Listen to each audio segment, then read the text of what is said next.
In this video, we will see how we can find the z-score using Excel. We use the function standardize to find the z-score of a data set. The inputs that we need are the data, the mean, and the standard deviation. To find the mean, we can use direct functions.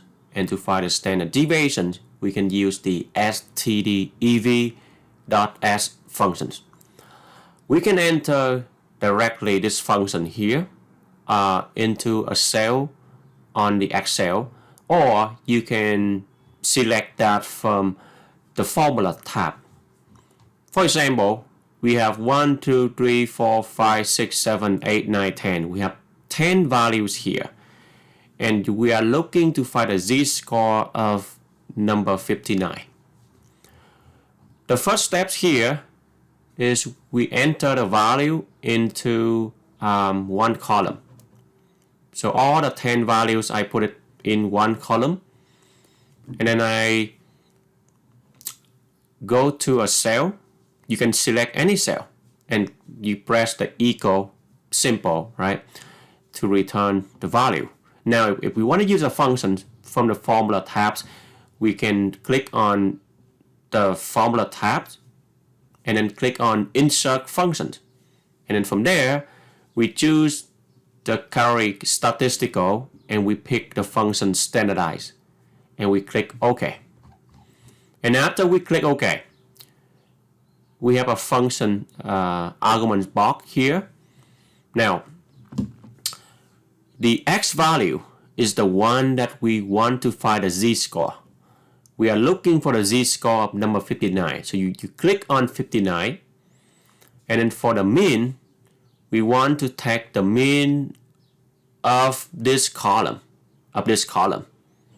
right? The whole data set. So we type the function average, and we just go from A2 all the way to A11 to find the mean of that data set.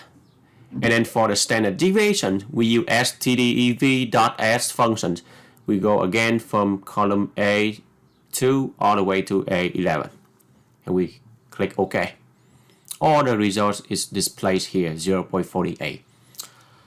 Alright, let's try that on here. So let me just go and type in the 10 value again.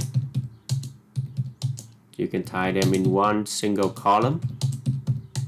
And now I can go to any cell that I want to display the results.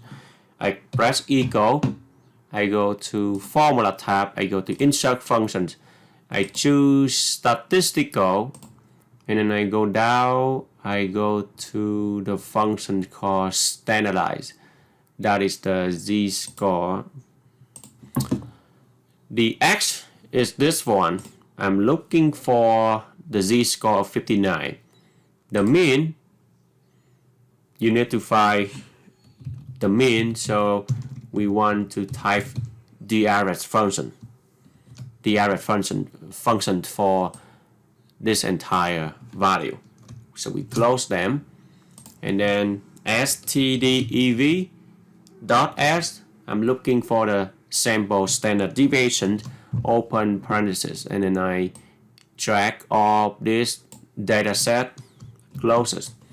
And this is my answer, 0.483, or you can just hit OK, and the answer is displayed here directly on the Excel.